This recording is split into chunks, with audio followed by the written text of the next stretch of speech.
बिस्मिल्लाहिर्रहमानिर्रहीम, अस्सलाम वालेकुम। आप अंदाजा कर लीजिए, इतनी बड़ी खबर कि पूरी दुनिया में तहलका मच जाना चाहिए था, लेकिन आज मीडिया पर आपकी खबर ही कहीं नहीं है, और है तो इक्का दुक्का वो कहीं कोने में।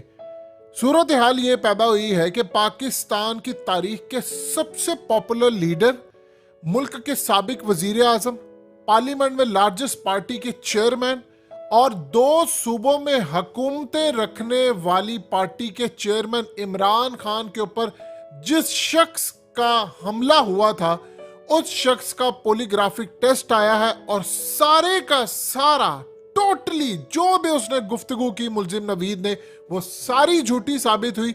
और ये इतनी बड़ी खबर थी कि पूरी दुनिया हिल जाती और दुनिया के बड़े बड़े एक्सपर्ट्स वो अब सवालात उठाते कि असल में इसे झूठा साबित कैसे हुआ। अब हुआ क्या है, आप ये देखिए कि उमर सरफराज सीमा मशीर दाखिला है। सबसे पहले तो उनको मुबारकबाद, उन्होंने प्रेशर कोई नहीं लिया। इस बंदे का हुआ है पॉलीग्राफिक टेस्ट। उन्होंने जो रिपोर्ट दी है वो बड़ी दिल दहला देने वाली रिपोर्ट है।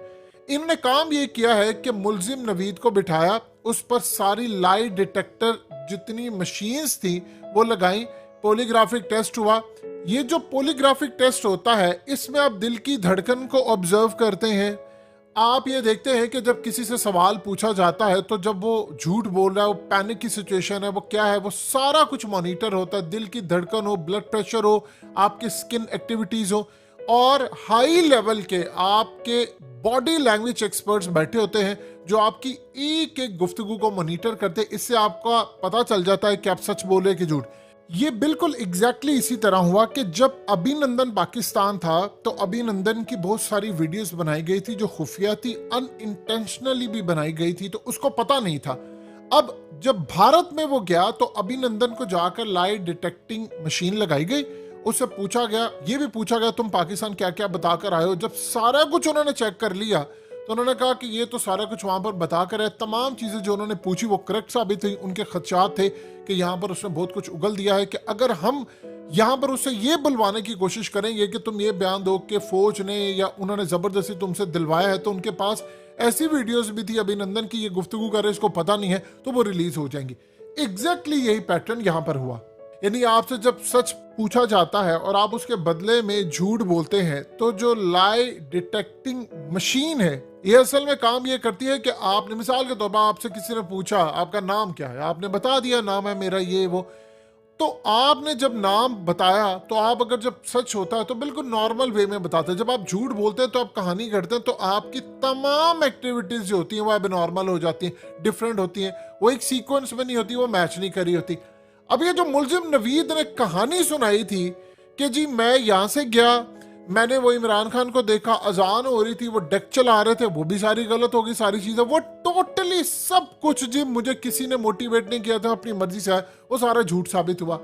अब सबसे बढ़कर तो क्वेश्चन यहां पर ये है कि पहली बात है, मीडिया पर इस खबर को रोका किसने है, एक सवाल। दूसरा, मीडिया पर इमरान खान के रिलेटेड बड़े पैमाने पर कैंपेन साफियों के जरिए, जिसमें वकार सत्ती जैसे साफी सर फहरिस्त हैं, वो चलाई गई, उनको वीडियोस मिलती थी, वो वीडियोस आकर ट्विटर पर लगा देते थे। नैरेटिव पूरा बनाएगा कि इमरान खान गुस्ताख है, लिहाजा ये इस्लाम के खिलाफ जा रहा है और हमें ये एक्टिविटी परफॉर्म करनी चाहिए। यानी बहुत सारे एक नैरेटिव बनाया कि कोई कल को उठकर जब हमला कर दे तो ये कहें जी देखे ना, वो इमरान खान के खिलाफ तो कैंपेन थी जो इमरान खान ने खुद खदशे का इजहार किया। मिसाल के तौर पर फजलुर रहमान ने ये बात बड़े मजमे में कही, उसने कहा कि असल में जो सूरत हाल है वो ये है कि लोग कहते हैं इमरान खान के फॉलोअर्स के, अगर ये खुदा है मैं इसको खुदा मानने को तैयार हूं, ये खुदाई का दावा करे, ये आखिरी नबी होने का दावा करे तो हम मानने को तैयार है। लड़कियां कहती है हमारे बेडरूम में आ जाए, कोई कहता है हमारी माँ से जिना कर ले तो हम तैयार है।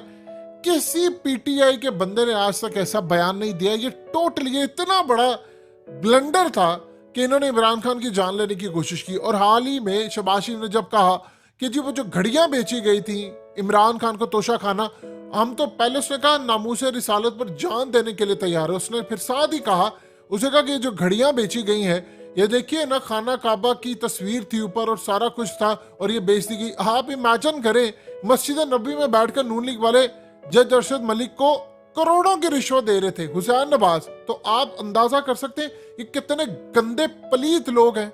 अब मामला क्या हुआ है, मामला ये हुआ है कि असल सवाल यह है कि उसको भेजा किसने था। और फिर जो गोली लगी थी, असल में इस पर तो अब सरफराज चीमा ने कहा है कि एक नहीं कई हमलावर थे। ये तो साबित हो गया, ये तो क्लियर हो गया, एक नहीं कई हमलावर थे। और वहां पर ये तो इंटरनेशनल स्टैंडर्ड के मुताबिक भी चीजें सामने आ चुकी हैं कि प्लाजा के ऊपर भी बंदा था और बहुत सारी चीजें थी, क्योंकि उसकी गोली तो खास तौर पर वो गई नहीं। दूसरी बात, सबसे बड़ी बात यह है कि मौजूम जो कारकुन था पीटीआई का जो शहीद हो गया, असल में ये जो गोली थी वो तो मुलजिम नवीद को मारने के लिए शूटर ने पीछे से मारी थी। तो उसको अगर पीटीआई का कारकुन ना पकड़ता तो वो आगे पीछे मूव ना होता, तो आप बताइए उसके बाद क्या सूरत हाल पेश आती। यानी वो पीटीआई के कारकुन ने उसको पकड़ लिया, उसकी डायरेक्शन आगे पीछे हुई तो मुलजिम नवीद को गोली नहीं लगी और बेचारे दूसरे को लग गई जो शहीद हो गया। तो ये जो सूरत हाल है, अब वो बच गया। तो इसको फौरी तौर पर कौन लेकर गया, इससे बयान दिलवाया, और जब ये बयान दे रहा था तो पीछे बैठा हुआ कौन कह रहा था डेट्स बताओ, ये करो वो करो। उसके बाद से ये सारा कुछ झूठ साबित हुआ। सवाल ये है कि बेनजीर के बारे में आज ये बातें करें, जी बेनजीर का डे था, आज वो शहीद हुई, आज ये हुआ वो हुआ। आप सिर्फ इतना बता दें 15 साल हो गए हैं ये बिलावल इनकी हुकूमत आई, आज ये वजीर खारजा है, अभी तक एफआईआर क्यों नहीं काटी बेनजीर की?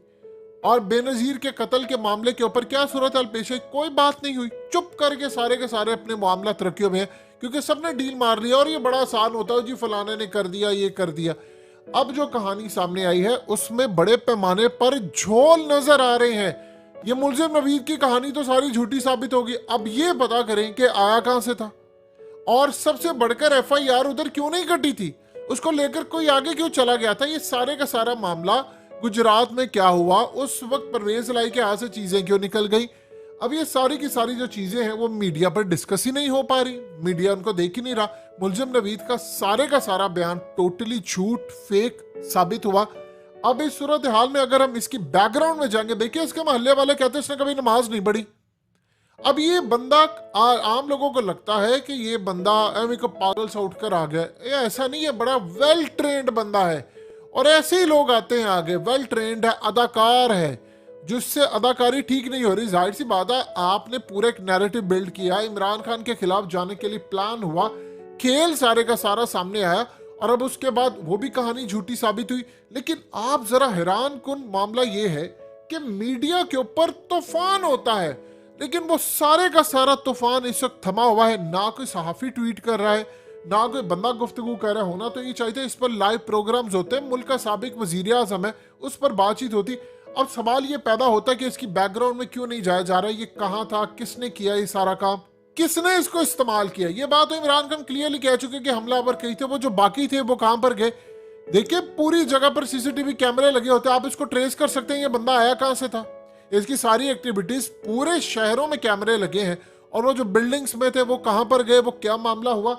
अभी आप देखिए जमान पार्क के अंदर, आप ये देखिए कि वहां पर टीमें पहुंची और उन्होंने जाकर वहां पर डीबग करना शुरू किया कि वहां पर ऑडियो वीडियोस खुफिया तौर पर लगी है नहीं। सवाल ये पैदा होता है कि अभी तक इमरान खान जमान पाक थे तो कौन वहां पर लगा कर गया है, ये किसका शुबा हो सकता है। इस पर कोई जवाब देने को तैयार ही नहीं है। लेकिन एक बात बिल्कुल तय है, इस पूरे खेल के अंदर सवाल ही सवाल है और जवाब किसी के पास नहीं। और उन सवालों में ही जवाब है कि ये बंदा इसको अचानक कौन लेकर गया, किसने इसे बयान दिलवा दिया कि मैंने ये किया था। और जब वो बयान दे रहा है तो आंखें उसकी मटक रही हैं, पीछे से कोई उसको कह रहा है, उसको देख रहा है। यानी इतना भोंडा। असल में तो प्लान ये था कि इसको उड़ा देना था, जिस तरह बेनजीर के मामले के ऊपर हुआ, जिस तरह लियाकत अली खान को जिसे मारा उसके साथ हुआ। तो ये सारे का सारा मामला इसी तरह करने की कोशिश थी। स्क्रिप्ट वही पुराना है, लेकिन पूरी तरह वो एग्जीक्यूट नहीं हो पाया। ये तो अल्लाह की करम नवाजी, जिस तरह औरिया मकबूल जान ने कहा इमरान खान को, आपको बड़े मकसद के लिए अल्लाह ने बचाया, और वो बड़ा मकसद इतना बड़ा है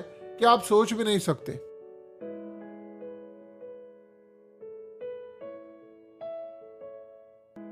हकीकत टीवी को सब्सक्राइब करना मत भूलें, वीडियो को लाइक करें, शेयर करें, और कमेंट सेक्शन में अपनी राय का इजहार जरूर करें।